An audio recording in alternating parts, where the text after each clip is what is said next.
Hello friends, slate chalk and টকে তোমাদের সবাইকে স্বাগত।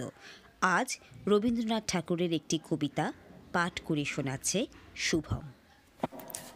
মনে পড়া রবীন্দ্রনাথ ঠাকুর।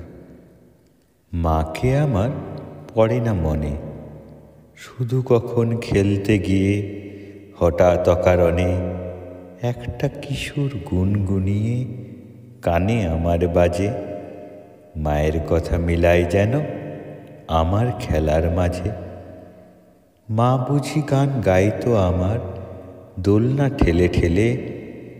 মা গিয়েছে, যেতে যেতে গানটি গেছে ফেলে। মাকে আমার পড়ে না মনে, শুধু যখন আশ্বিনেতে ভোরে শিউলি বনে শিশির ভেজা হাওয়া বেয়ে ফুলের গন্ধ আসে, তখন কেন মায়ের কথা আমার মনে ভাসে।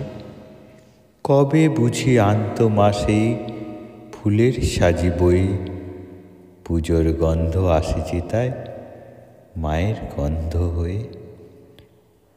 মাকে আমার পড়ে না মনে, শুধু যখন বসে গিয়ে শোবার ঘরের কোণে জানলা থেকে তাকায় দূরে নীল আকাশের দিকে।